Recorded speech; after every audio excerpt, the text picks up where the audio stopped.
I believe that it is truly simple, right? We don't need to take all these supplements and just spend so much money, hundreds or thousands of dollars a month, a year, for supplements that are not natural to us. We were not designed that way.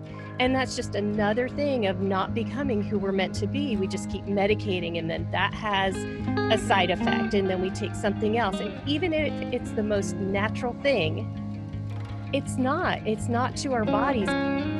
Information presented on this video is for education and entertainment purposes only. If you have a medical condition, please seek advice of a licensed medical practitioner. Hello, beautiful people. Today I have another amazing interview coming your way because we're going to focus on something that I don't always delve into on interviews.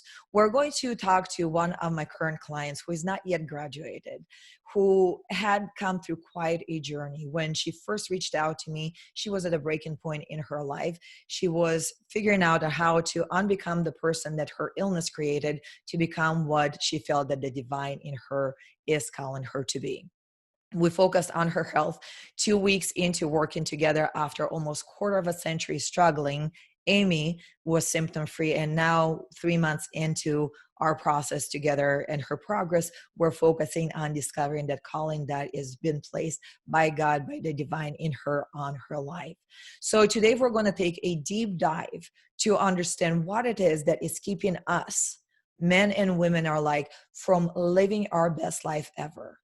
And some of the times it is our illnesses. It is the thyroid issues, the Hashimoto's, thyroid eye disease, cancers, infertility, and other things, but they get in the way, jamming the airwaves between us and our calling and not allowing us to live our best lives ever. So today we're going to dive into that. We're going to talk about what percentage of our success is dependent on diet and what percentage of the rest of what we need to do is dependent on uncovering, unlocking the best, happiest version of who you are and who you're called to be. I want to introduce you to Aimee. She's a client of mine, but only days into working together, we both discovered that we are soul sisters. We're working for the same greater good for humanity. And our connection was through our physical struggles, only to unlock our spiritual calling. Aimee is fantastic in so many ways. She is a wife, she is a mother, she runs a department for the church where she is working, and she is so much more. Above all things, she is a divine spirit that is placed on this planet to enjoy her life and to fulfill her calling. So without further ado, let's welcome Aimee. What I want to do right now is pick Aimee's brain about her journey to this new version of herself that she discovered. So Aimee, what I would love for you today, first of all, welcome. I would love for you to introduce yourself. Tell us a little bit about who you are, what you do. And then what I'd love to do is let's start a conversation about where you were just 3 months ago, 6 months ago, Absolutely. what your health looked like. Absolutely. So my name is Aimee Levine. I am a mom of 2 teenagers and love it. And I am the children's ministry director at our church, and I help with youth. I do all of the admin, the media, so a lot of different things. It's just so amazing. I love my work. I love, my kids, but something was missing, and that's where you come in. So Aimee, tell me a little bit about before we met, which was merely 3 months ago. You were going through health challenges, life challenges. Can you describe a little bit to our audience of what is it that you were struggling with on first the health and then Right. on an emotional level? Sure. So it goes back quite a while, and I won't go through many details, but I feel like it's really important. After my pregnancy, it really became noticeable. Now, my boys are 17 and 18, so this has been going on quite a while. But even prior to that, I knew something was wrong. And I would go to the doctors, and I just never really got the answer that I wanted. Like everything was fine. It wasn't fine. And it kept getting worse and worse and worse until my boys were young, so preschool age, and I just could not function. I really couldn't get off the couch. And that's just not like me at all. Just, I saw my life unbecoming of who I was actually meant to be. And there was nothing I could do. It was just watching somebody just kind of die slowly. It just wasn't pretty at all. I was diagnosed with Hashimoto's and a myriad of other things. And there was one instance I knew something was wrong. I kept complaining of being tired and all these things. And I left with a prescription for Prozac. They diagnosed you with Hashimoto's, but they're giving you Prozac. Prozac. How did that make sense to your doctor? Well, it made no sense to me. I remember standing in the parking lot and I just laughed because it made no sense at all. But, they knew better or, We're going to put that in air quotes. yeah, They know better, I know they right? know better. No. And I took it and it was probably 30 days. And the boys spilled grape juice on my white carpeting. And I was like, I'm like, that's not me. That's not how we're meant to live our life at all. We're not meant to live it medicated. Frozen, If we don't need it, frozen. frozen. Yeah. And I just said, no more, no more. So that began my search into naturopaths and different doctors, but I just never really found what was an answer. And that was trying to find a healthy, natural way to do it. Somebody that addressed everything. I was just frustrated and kind of at my wit's end trying to find an answer. And I know that I am motivated, but in this particular area of my life, I felt like I was lazy. I felt like I couldn't do it. I felt like I would set goals and not even work towards them. It So makes not the person that you were born to be, not the person that it seems no. like you were before your children were born. Exactly. And you feel like you're lazy or not worthy, or you just didn't try hard enough, or it was all me. What am I doing wrong? But then when you think about it and you think about, or I thought about other aspects of my life, I achieved the goals that I set in every aspect. It didn't matter what it was, except this one area. And that's when I heard a podcast from you.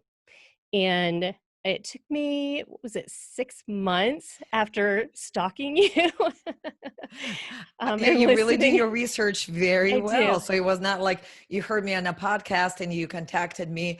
My husband, who is also working for me, he was corresponding with somebody and she said, it sounds too good to be true. Can it really be that good? And it sounds like Correct. that might be what you were going through. It sounded Right. like very interesting, but too good to be true. Cannot be true, therefore, right? Right. Right. And I've been through many programs before. I know a lot of people have, and it just never works. And you think well, I thought it was myself. It's not the program, it's me. And how is this going to be any different? And how is this going to give me other information or really tackle the precise issues that I was struggling with that was holding me back? And I couldn't figure out what those were, and asking for help is really hard. Maybe it's just me. I but I wanted to figure it out by myself. And I just thought sometimes it's okay to ask for help. Sometimes we can figure it out, but it's going to take us years. And I remember telling you that I had had enough. I That was the remember the decision. day when you reached out and you said, I'm done. I've had enough. It's my time now. So what was it for you, Aimee? What was that last straw that you said, it's enough, enough of do it yourself and other programs? And 6 months of stalking me. What was the final straw? It was so sad to see my life just go by. And we always say, or I always say, tomorrow, I'll start tomorrow, or I'll start next week, or I will be really serious. I'm just going to do this one thing, cheat with this one meal, or it's one meal, it's okay. But that one meal turns into a week. And for me, 25 years later, that's sad. If you take that and do a trajectory of where I would be in another 25 years. So that's not good. Yeah. And I want to live my life and be spent. And I told you that at the very end, when I look back, I want to be spent. I want to have a life lived for God. But it was all these tiny decisions that I had made, not any big one, all these tiny decisions that I had given up my life, and it was unacceptable at that point.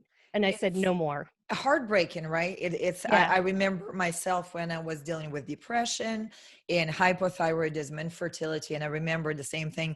I felt like I had a calling, but you cannot get to your calling when there's so much No. noise in your life. There's the depression, there's not feeling well. I was looking through some of my pictures today, and I looked at images like about that much, one third of my brows were missing. So small things, but they add up to where you become somebody who you were not meant to be, and you get lost. And it's so Right. hard to fulfill your calling, whether it is to go serve God in the capacity that you Hmm. are, or serve God in capacity reaching humanity, whatever it is, it becomes almost impossible, because then you're Right. straining to fulfill your calling. You're straining to hear what your calling is, as opposed to kind of wake up, throw the covers off, and step into your calling. You kind of took 25 some years, you kind of like in 5 minutes Sorry. here we went. No, I love that, but I want to pick your brain on this. Give me your worst day, that how you felt. How was it for you from the moment you wake up, and how you had to deal with your children, your job, relationships, whatever it was, and how were your doctors in the process? Because at one point they're giving you Prozac, at Hmm. another point apparently they're putting you on thyroid medications, you're discovering that you have leaky gut, there are other issues, you're trying out different diets. So walk me through that process. So what it looked like for me, and when I look back at pictures when my boys were little, preschool, if you look at those pictures, I'm either on the couch or I'm not participating. I call it couch parenting, I actually Yeah. do. Yeah. And that, you can't parent like that. That's not, do you ever have, toddlers or preschoolers? You cannot parent. That it takes a lot of energy and you really need to be present. And again, I thought about that and did the trajectory out 10 years, when they were teenagers and what that was going to look like. And that was unacceptable to me to not have a relationship with my kids. It was not okay. And I knew something had to be done. I just didn't know what. So a day was getting up, pushing myself out of bed. I really didn't want to get out of bed, doing the things that I had to do, not with joy, just getting through the day and looking forward to when I could go to bed again. I remember one day I was feeling kind of anxious for a couple of weeks. I didn't know what it was. I was driving in our little town and I literally thought I was having a heart attack. And I went into urgent care. I told the boys what was going on. They were young, just not to scare them, but like, this is what we're doing. And I literally thought I was having a heart attack. And the doctor said, you're going to have to go to your general practitioner because I think it's anxiety. What? What? Well, So, first of all, you're depressed, and now it's yeah, anxiety. yeah. And Hmm. so it was just overwhelming, and trying to get through the day was just going through the motions, not living. And if I looked at who I was meant to be, I had become this person that was not okay, unacceptable to live my life this way. All these little decisions, and those decisions weren't necessarily all the decisions made by me, but they were decisions not to use my voice and say, no, I need you to do this. I need you to do, So you felt like you were not verbalizing, not vocalizing no, who you truly were, which is very no. interesting point, Aimee. And that now all the listeners, they're going to get Yeah. basically a coaching session right now, because what I've noticed, and now we actually find that, well, this piece we don't find data yet. I have a lot of data for other things, but I've been doing coaching for 11 years now, going on 12. What I've noticed is a lot of women who do not verbalize, don't vocalize their own personality, their own needs, basically their personhood. If it Right. goes trapped in, almost without a fail, I see that women develop thyroid issues. Like it's not a coincidence. I've been watching this for, including myself, like where did I lose my voice? When did my problems happen? Because I was developing, I was on track to get to where you were, to Hashimoto's, but I started off with hypothyroidism. But then when I started to work with women, it was without a fail. Like diet is fantastic. We can fix the diet, but you're becoming somebody who you're not when you're trying to hide who you are. And what we find is we bend to the will of how we're raised by our parents. how our spouses expect us to be, our partners, then what kind of parents are we expected to be by the society. So maybe it's the school, the church, the synagogue. But we, in essence, what we do is we mold ourselves to the will and expectations of others, and we become so much of somebody else that then we need to, I love what you said before we started this interview, we need to start this journey of unbecoming, Hmm. unbecoming of everything that we became in order to gain our voice back. And with that, to heal the thyroid, heal the body, lose weight, and all that.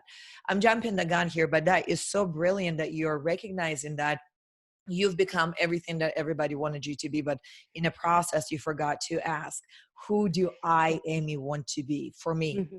Then for my family, for God, for all these things. So take it back. It was just Yeah. brilliant. I had to jump in. No, I think that was great. And it takes me back to, I think it was our second meeting and we were chatting and you said, where do you had me close my eyes and just, where do I feel stuck? And it was this lump right here. Now I don't physically have a lump, but it was stuck, just stuck. And also, in the pit of my stomach, but you just, you can't go further. You need to have a voice. You need to become who you're supposed to be.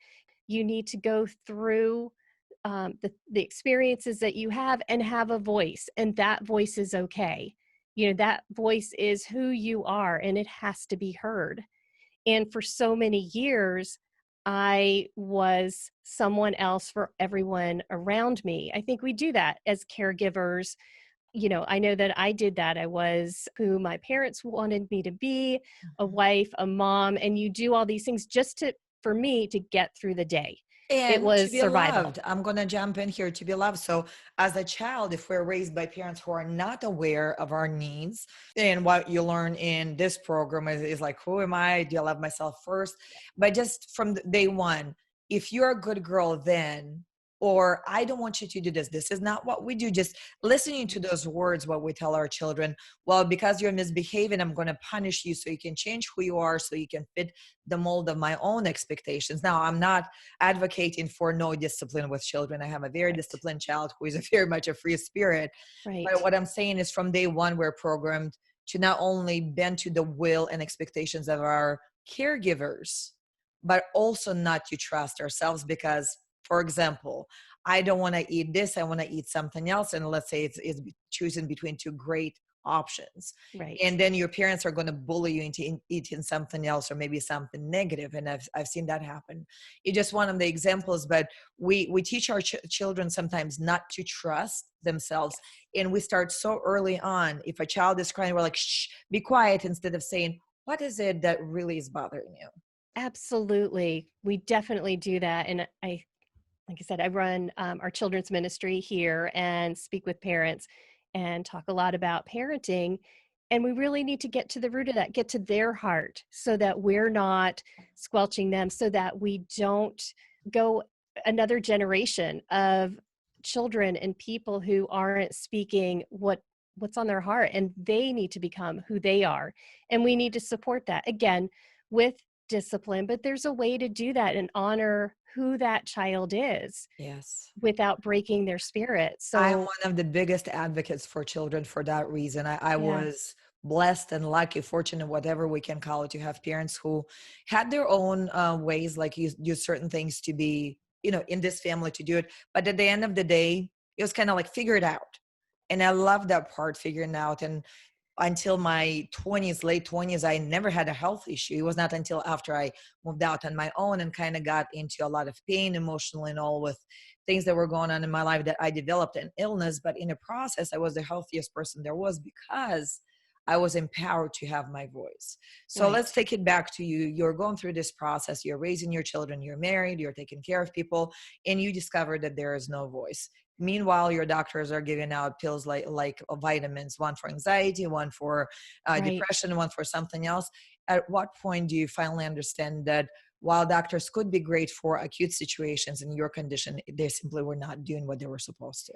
It's not, because my thyroid medication just kept going up and up and up. And really, in the blood work, there was really nothing to see. There was no change. So, if that's the case, then what exactly is that doing? nothing at all. And then I was on supplements, and then that needed to be bumped up every single time. And that absolutely makes no sense. And I don't believe that we were designed to take things that are not, it just doesn't have to be that hard. I remember after speaking with you, and maybe it was a week or two into the program, I said, this is simple. It's hard or it's not easy. There is work to be Yes. done, but it truly is simple. And I believe that it is truly simple, right? We don't need to take all these supplements and just spend so much money, hundreds or thousands of dollars a month, a year for supplements that are not natural to us. We were not designed that way.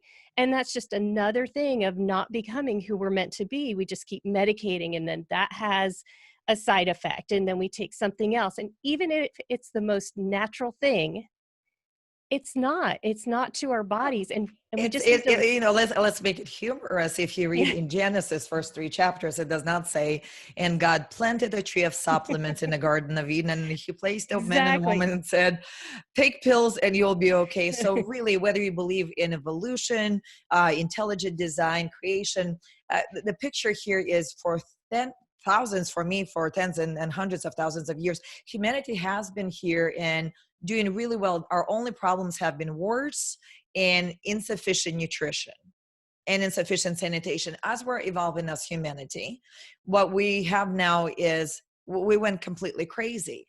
We have more peace and we have fewer wars, but what we're doing now is, instead of tilling the ground and really eating from the ground and being as close to it as possible, we're like, ooh, what can we do not to change? Because like you Right. said, what we do here in the program in 360 Impact Health is, it's simple. It's not always easy, but it's simple. But people don't want simple because it requires self-change. And what we're doing is find out the root cause, change your trauma, address it, resolve your emotional stressors, change the person who you're on, find your voice, change the diet. It's a lot of simple and easy things to do, but they're not Right. always easy to implement. No, you have to do You it. have to do it. And You when have you to go do to the doctor, what happens?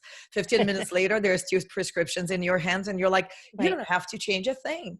You just can go fill them up. And Right. now we are going to drive the cost of prescription up. And with that, you're going to feel broke. And Mm. not to mention, each prescription has possible side effects. It's each medication.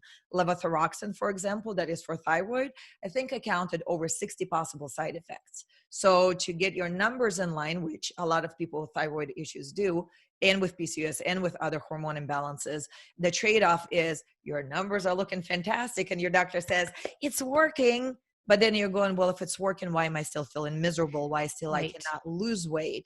And what we don't know is what we don't know, right? Is the Right. root cause does not require medication. It requires simple but hard work. It does. And not hard, but it Yes. requires focus. Yes. And I don't know about, everybody else, but it's really hard not to keep researching Mm. and looking at other programs and looking at what might be better. It's, and you have to make Easier. it, yeah, easier, Easier. or that works faster, Yes. or, Well, and and we're going to get to faster here in a moment with you, lady, because you're one of those cases that we were like, faster. This is beyond fast. But the point is valid. We get addicted. There's actual science, Amy, that the whole reason social media is designed the way it is. So, for example, Twitter, you can just sit there and scroll for hours and hours. Like, you read one post, you read another. With Facebook, with Instagram, the same. With Facebook, you get almost like, oh, I'm at the bottom, but nope, it says loading, and boop, comes more.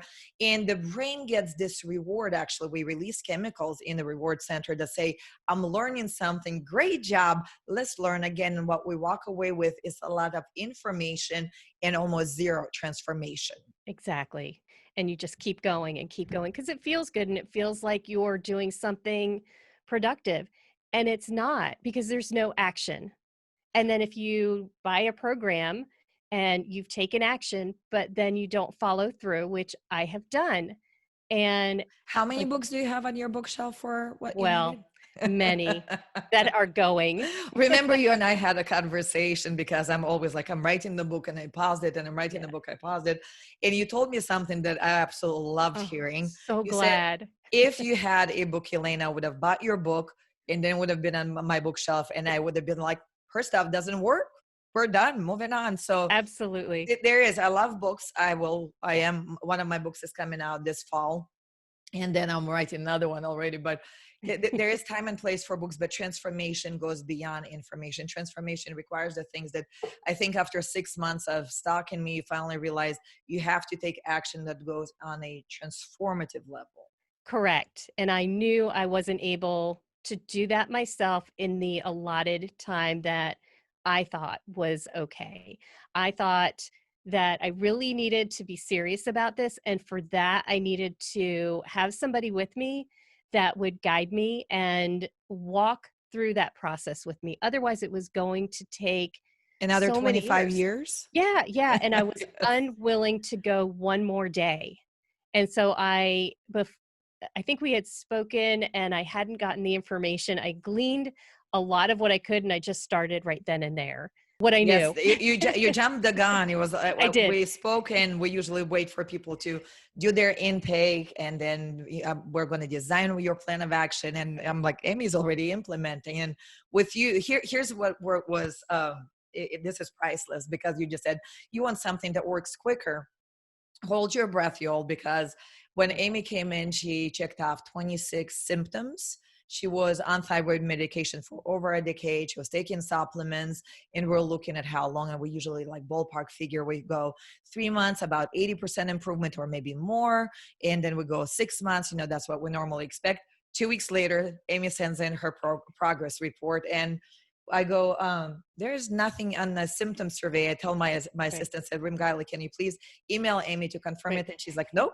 So 2 weeks after 2 weeks. 25 years of ups and downs and 17 plus years of possible medication and supplements, Hmm. 2 weeks, no symptoms. How? What? Why? 2 weeks not having to, I woke up and I didn't have to use an inhaler, feeling like I was out of breath.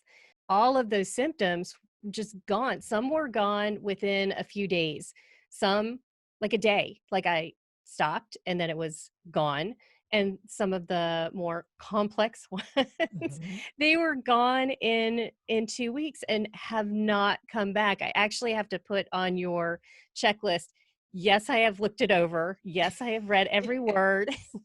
I have no symptoms, just to make sure, Rimgali and your team knows that I have looked through it. No, Oh, wait, you're no. not the first one with you, especially when somebody progresses over a period of time, which on average we see about 10% sometimes per week or so.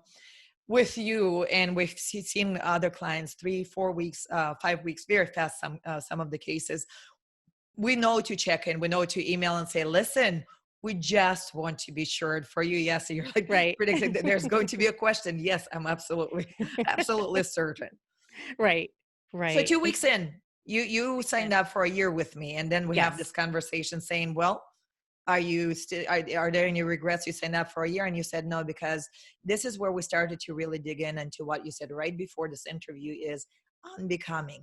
Unbecoming who the illness created you to be, unbecoming Right. the person who maybe you are bringing in a social environment created. I want to hear about that, because I often interview clients who graduate, and we do talk about the releasing trauma and all. For you, it's a beautiful, beautiful process. We're only 3 months in right now with Mhm. Aimee, symptom free. Right now, our next step is working with your doctor to get you off medication. But at this point, it's just it's becoming who you want to be, who you desire to be, while unbecoming the old you. So walk me through the process. At what point and what goes off in your spirit to say, I'm going to unbecome, and what parts of your life did you start letting go and resolve?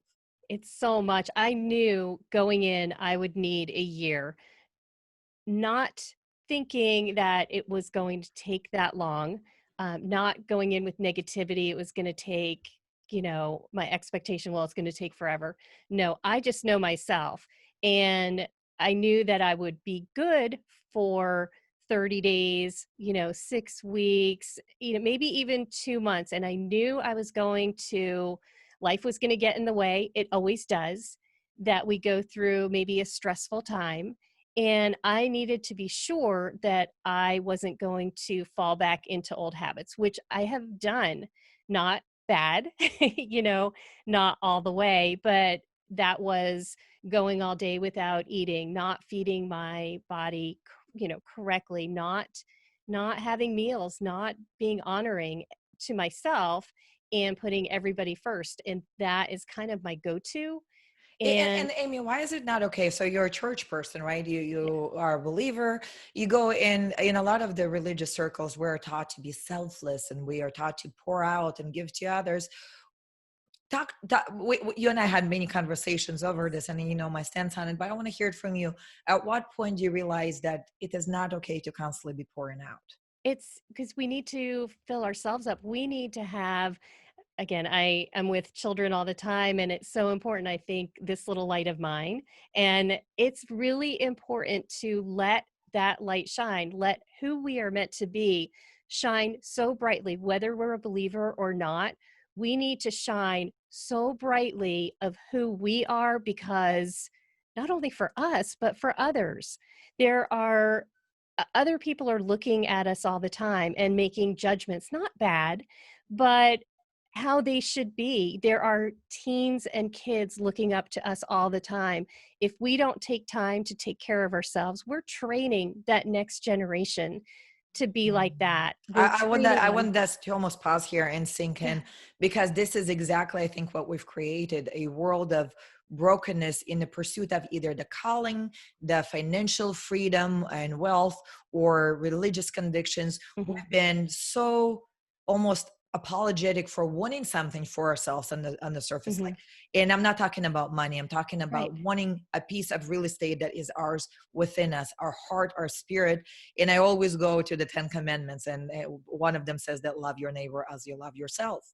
And Absolutely. I wish that the translation in English was better, which would Yeah. state, in my world, learn to love yourself first, in order, in order that you can love your neighbor effectively. Because if you don't Right. love yourself, how can you possibly bestow love that you don't know on somebody Right. else? So we're Right. always operating out of this empty wells that we have.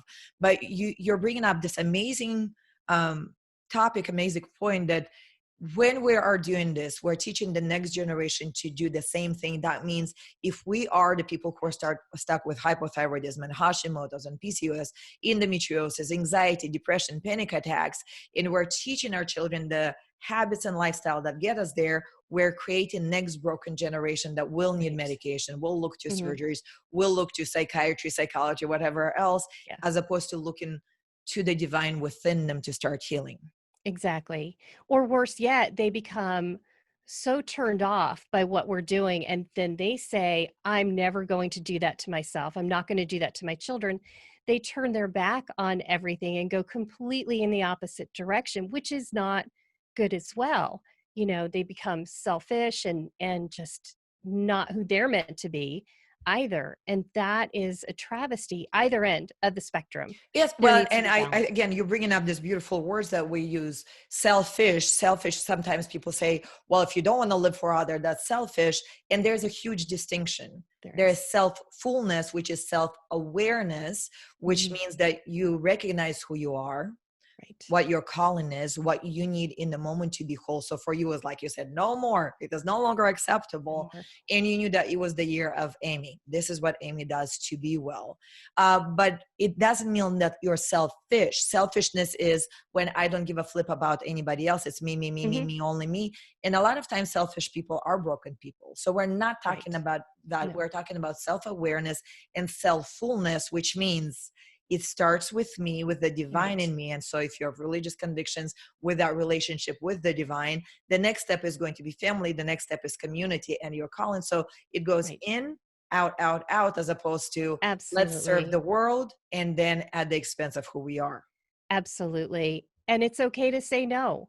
And it's okay to let your voice be heard. And it's okay if people don't agree with that. That's fine. We need to know who we are. We need to know what we want and live like that. We need to make each of those small decisions every single day in line with that person that we want to be, because it's those small decisions that we make that end up where we are, after a year, 5 years, 10 years. It's those decisions that we have to guard closely to make sure we stay on the path that we're meant to stay on. We need to Yeah, list. there's a trajectory, a small, I don't know Yeah, if I've done this with you. I do it with some of my potential clients, with clients. I pull out my iPad and I usually doodle. And on the screen we start there, I draw a little graph. So if you all can right. imagine this, a line to where this is a now point, and then I draw a line 3 years from now. And then from both ends, I decide, okay, 3 years from now, best case scenario, Mhm. worst case scenario. And then I draw a line from now till that point, worst or best. And then we'll look at, sometimes it takes a small decision, but the trajectory from where we are now to where Right. we can be so huge, because if we don't make Mhm. decisions, we continue as we are, or if we make a decision to do nothing, we get worse. And Right. you're correct, the small decisions, it doesn't have to be this life shattering, Mhm. earth shattering big decisions. Oh my god, I quit everything and I went to, Bahamas, Brazil, wherever, to live out the rest of your life, or go to live somewhere in a sanctuary, or become a monk. We're talking about, what do I eat today? Who do I become Right. today? How do I talk to others? And for you, that was a transition, right? So for you, Right. relationships were a big thing where you started to make change, because in relationships is where Mhm. we either have our Right. voice, or we lose our voice. So you started to vocalize you more. Talk to me about the Absolutely. transition overall. How do you stand the ground to become who you were meant to be, and unbecome of who you were programmed to be? So before, I would just get things done. So if this is what I needed to do, if people asked me to do this, or I saw something that needed to be done, I just did it. That When we do that, and that's not in line with who we are and who we're meant to be, makes us, or me, angry, builds up resentment, any number of things, but bitter. We don't want to be bitter, but it builds up and we don't know how to release it. I didn't know how to release it. I laugh now, but you showed me some things to help me do that. But just saying no. It's okay to say, I'm feeling burned out. I need a break. And it's okay. And I've done that. And the world still turns, things still got done, and I don't feel resentment for those decisions, and honestly, it's the best thing. Somebody else has the blessing of doing whatever that was. Somebody else can step in. I didn't have to feel guilty about it, and it felt really good because, like I said, it was a blessing all around, and I didn't feel angry or resentment to get whatever that thing was done, and then worked on relationships and feeling love and feeling grateful for everything that has happened, the good, the bad, the ugly sometimes, because it makes us exactly who we are. But there is a point in time, and I had reached it, to say no. I'm unwilling to do this anymore. I'm unwilling to just push through and do something that is not in line with who I am, you know? And if somebody else can do that, I'll go ahead and delegate it. And that's perfectly fine. It's okay to ask for help. It's okay to say, I can't do this. That's And it's perfectly okay to fine. also say, what is it that you want to do? How is it that you want to be accepted and heard? And it's not always about just saying no, it's sometimes about Right. saying yes to the right thing. So, Yes. one of your yeses was when we spoke first, and you Yeah. said, this is my year, this is for me, not acceptable, not, this is my yes to me. But Right. our path to healing is laid with a million yeses. Not only no's to a lot of things, but yeses to the things that are Hmm. opposite. And I Right. usually emphasize that I would rather say yes to something as opposed to no to something. And Right. sometimes when you say enough yeses, the other things that you would say no to, they take care of themselves. Right. So Right. in a process, you start saying yes to you in one way or another. What were the things that you began to say yes to? I said yes to taking time to make my meals in the evening to be prepared and ready to go. That will take some time to be every single week. But I try. I say yes to that. I say yes to taking time. I say yes to have people help. I say yes to enjoying life and not just working all the time. I absolutely love what I do, but there has to be a balance with everything. There has to be time for me. I'm a major introvert. I know people that know me don't believe that, but I need my time. Just like when they look at me and they're like, Elena, No. introvert, and me, I'm like you when I'm done. Like, Right, leave me alone. I don't want to talk to right, anyone else. But in that comes your strength. But you figured it right. out. You're an introvert. You need that Mhm.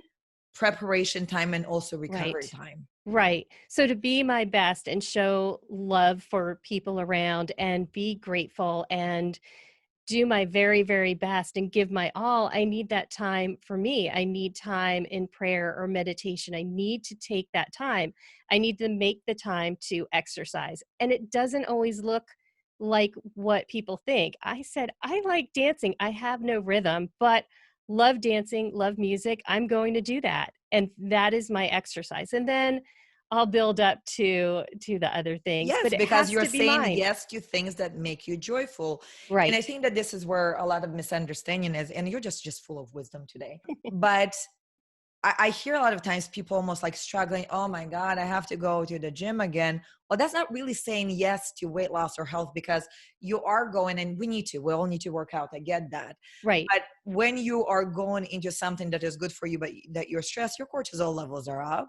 It's Yeah. not like you're going to lose weight anyway. No. So why not start with something that gives you joy, like dancing? Right. For me, it was power yoga. When I started, it's like, oh my God, I'm in love. And I Yes. did that long enough until I built up my thirst and hunger for there's more. Than I did high intensity interval training and other things. Exactly. So yes, you're saying, as opposed to saying, no, I don't want to do it, but I will do it. You keep saying yes to yourself, which is much more powerful. Absolutely. And yes to those things that matter to you and taking a look at the different things. So this doesn't fit it doesn't fit who I am right now. And I know that's going to change a little bit as we go in. I remember speaking to you and here are my goals. Well, now I'm 3 weeks in or 4 weeks in and I just remember letting you know I feel lost because I kind of achieved a lot of What do them. I do with 9 months if I achieved all of my goals in 4 weeks? I'm like, I think that I need a new set of goals. I think that, I need a little help because I'm feeling a little lost, which I knew was going to happen. And I'm so grateful that we met, that I said yes to working with you because I knew that time was coming. And then you just sort of flounder around, and I don't want to flounder around at all. I knew I Because they're wanted, bigger goals. You've yeah, achieved. And it's so interesting because I just released another podcast that we did with Bilan, who graduated, and that's what she yes, said. She said a couple of months in, I'm like, I've accomplished my goals. What do we do? And she said, right, I just upgraded them. And this is for you. And this is what I loved about working with you. And I'm still working with you. So I love that is you didn't shy away from this challenge. What is your bigger goal? And I remember the day when you and I sat down and I had my iPad and I'm like I love your drafting iPad. and drawing and we're doing things. And I said, don't tell me what is it that you think that is safe that you want, but tell me your biggest, scariest dream. And you dreamt big.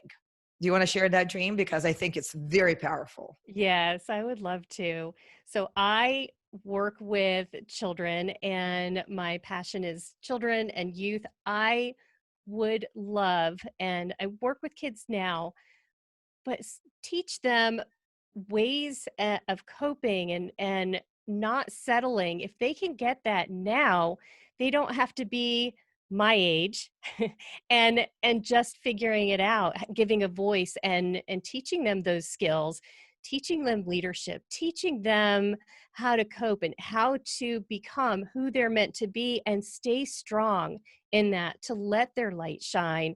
And I want to do that with children and youth, but not just at a local level. I want to be international. I want to go and speak, and I am.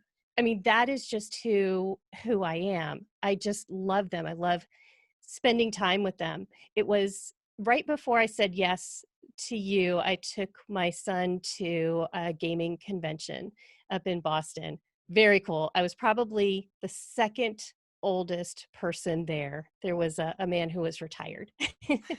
But it was so wonderful to be with, let's say, the 12 to, early 20-year-olds, and listen to their energy and listen to how they wanted the world to be, and also listening to their struggles and knowing that if people like us, and there are people in the world that can help them, and mentor them and walk through to become who they're meant to be, they can achieve that faster.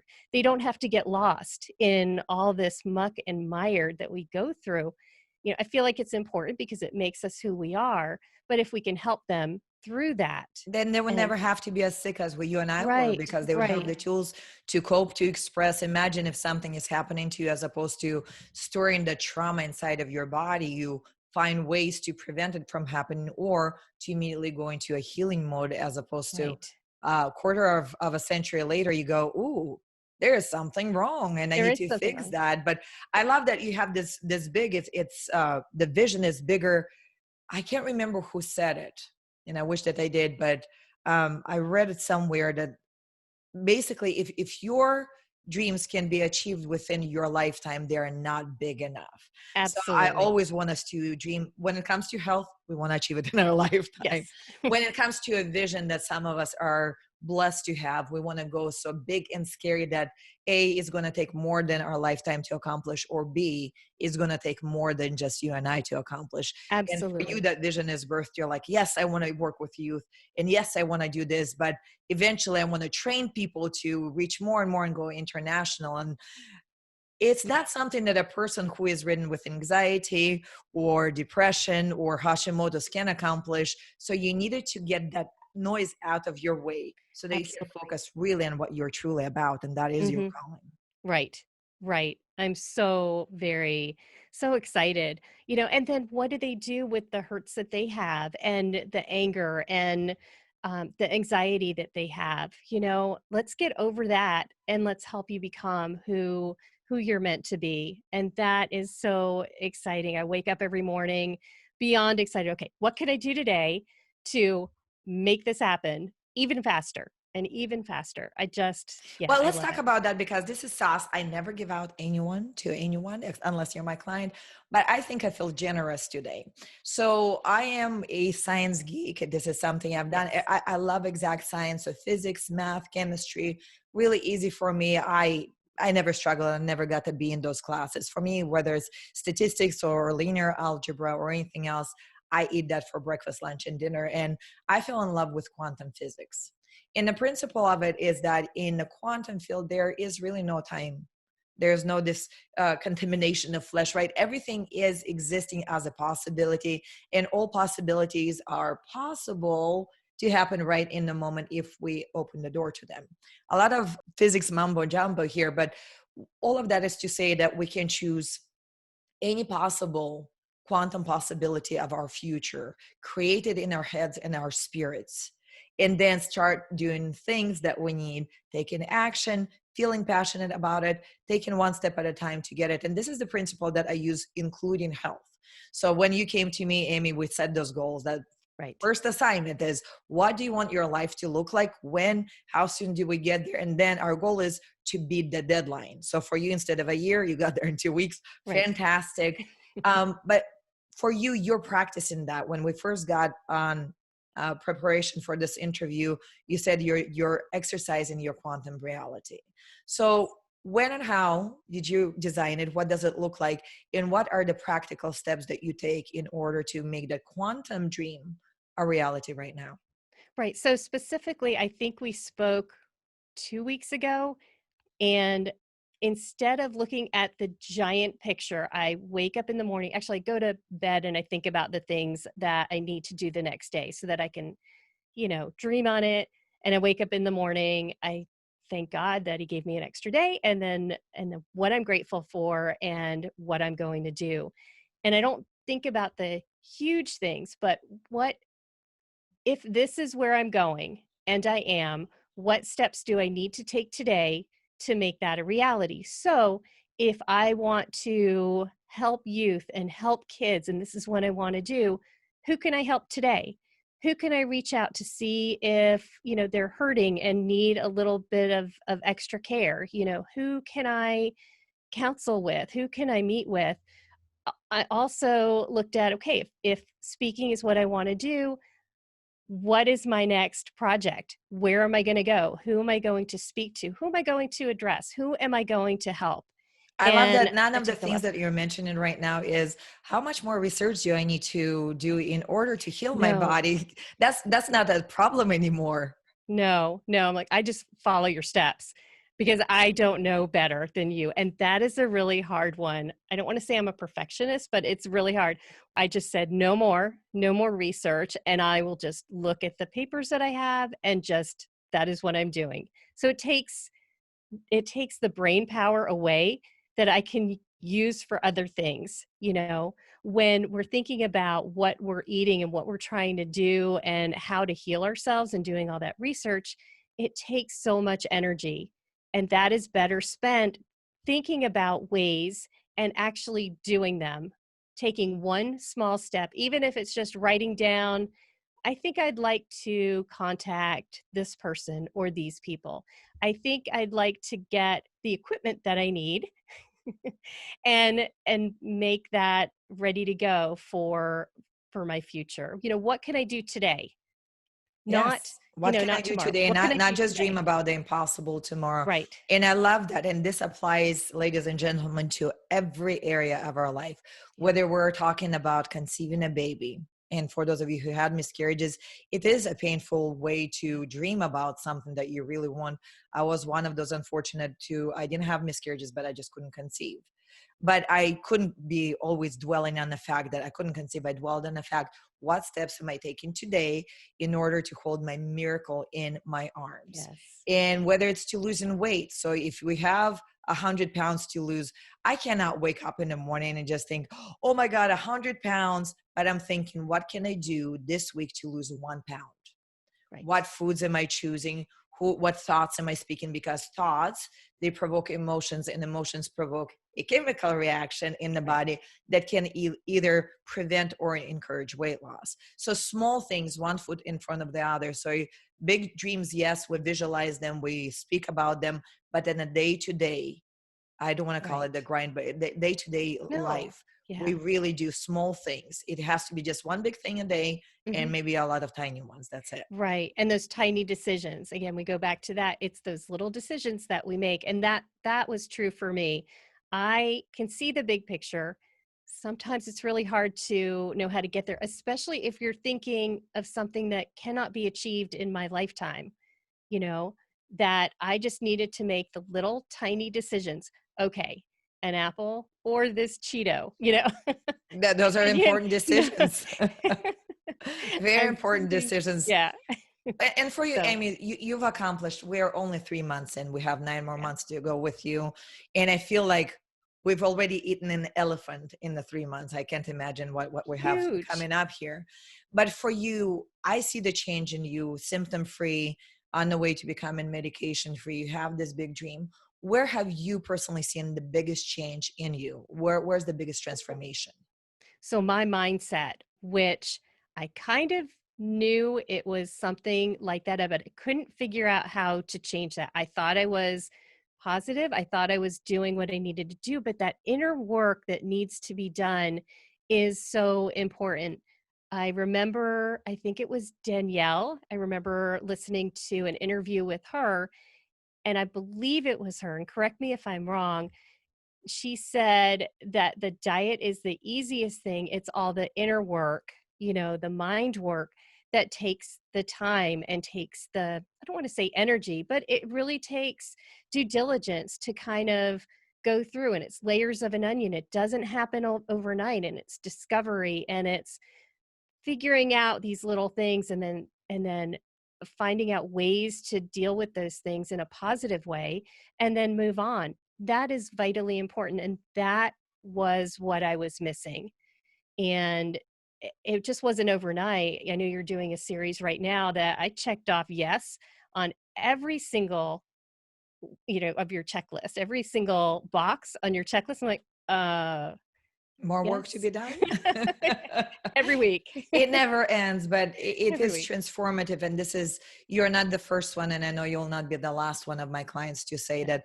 And we always joke about it. The diet is the easy piece. However, most of the world makes it, this is it.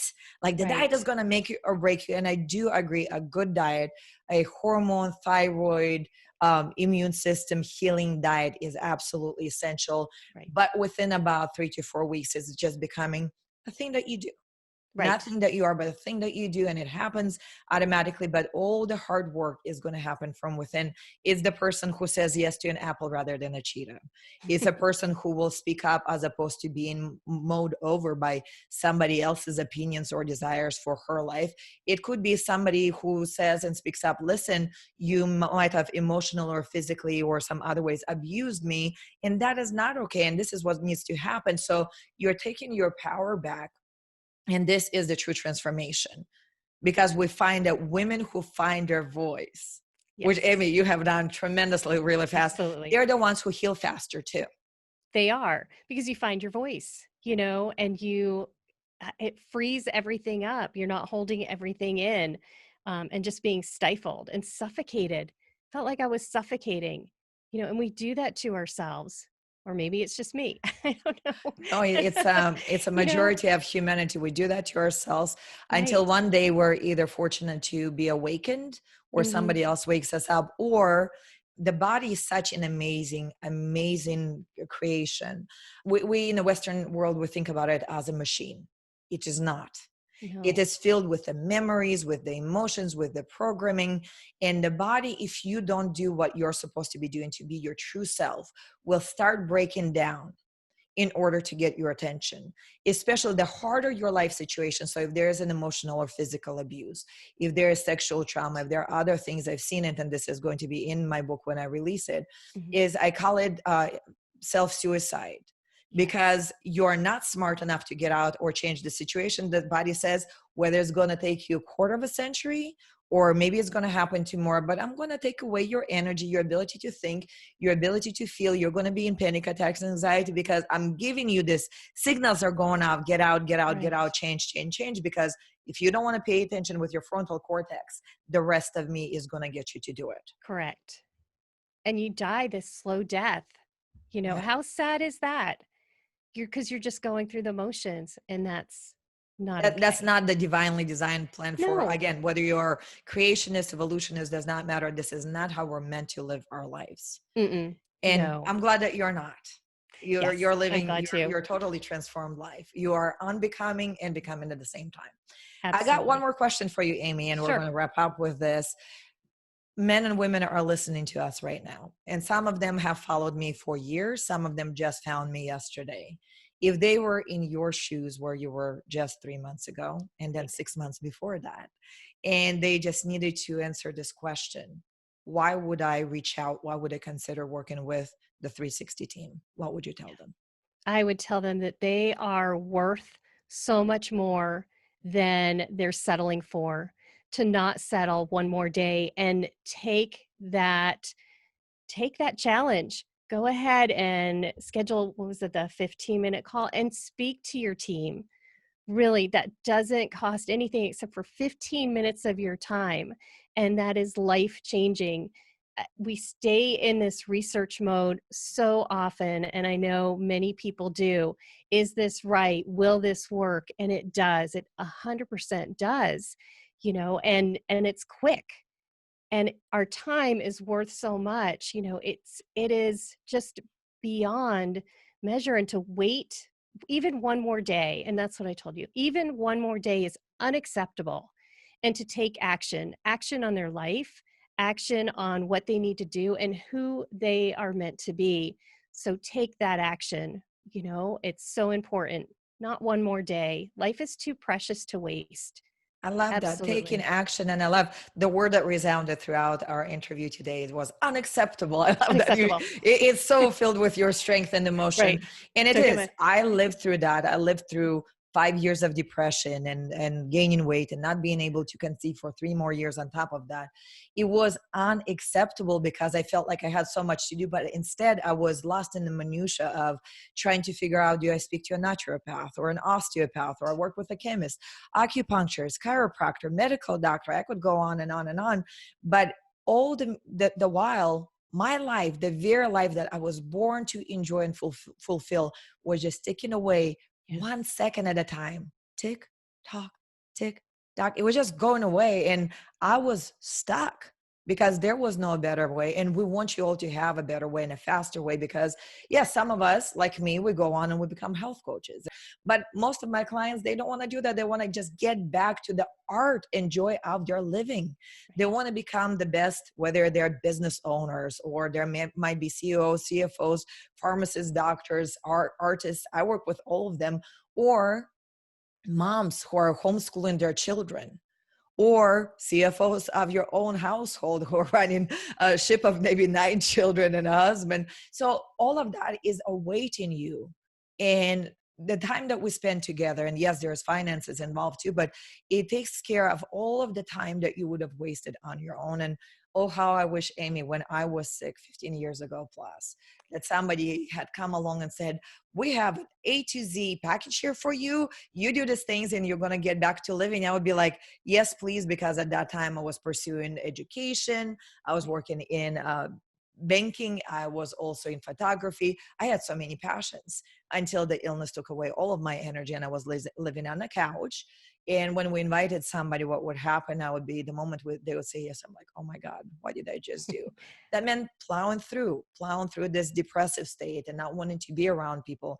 Had nothing to do with my introversion, but everything with the fact that life was just not worth living. But we can't turn it around. So Aimee, thank you so much to being the proof that we can turn it around for you, symptom-free in 2 weeks, but now life full for the rest of the year and then thereafter, and being filled with purpose, purpose-driven life, unbecoming our old selves to become something that we are. So Aimee, thank you so much for your time. Thank you. Thank you. Thank you for being here and thank you for giving of yourself so freely. If this is your ministry, you've already ministered to us and served us so much. Thank you. Ladies and gentlemen, I hope that you enjoyed today's interview with Aimee. If you're like Aimee and you're on a precipice of, do I or don't I? Does it sound too good to be true? And I know it does. And it feels too good to be true because now at 44, I feel much younger than I did at 27 when my health issues began. At 44, I don't have to question if I'm going to die a slow death and my body is going to commit self-suicide. I am focused now on this bigger than yourself dream that Aimee and I talked about. What is it that I need to do that is too scary for me to fulfill in my lifetime? That is meant for me. And instead of being lost in the symptoms as I had been before, and like Aimee had been, we're now focused in being lost in our dreams and being found in our voice, in self-purpose, and the community that we're building around us, and enjoying the family. Instead of couch parenting, we're parenting. We're hands-on, running around. Bilan, whom I interviewed last week, and her interview is out, she said now she's dancing and she's smiling. She's riding bikes with her kids, where before, like Aimee, all of us were couch parents at one point, or couch partners, or couch, whoever we were. But we've been there, done that. It's not a grateful or a gracious place to be. So if you're right there on the precipice of making a decision, there is going to be a link in the description of this podcast or a video if you're watching this on YouTube or Facebook. All you have to do is click it. We're going to spend 15 minutes asking you 9 simple questions to determine if your dreams are something that I can assist you with and my team. If you, like Aimee, could be symptom-free within a few weeks as opposed to waiting another quarter of your life to figure out, well, maybe it's going to all shake out on its own. So if you're there, click on the link, schedule your call. We'll speak to you and we'll talk about your purpose. And then if we feel that we can help you, you're going to end up talking to me or to one of my coaches for an hour. We're going to come up with a plan that will be specific to you, and we're going to know what is it that you need to do in order to become the kind of person that I have become and Aimee has become, and unbecome the old version of yourself. Thank you so much for your time and attention. We're going to see you on the next episode of the Health Wizard podcast.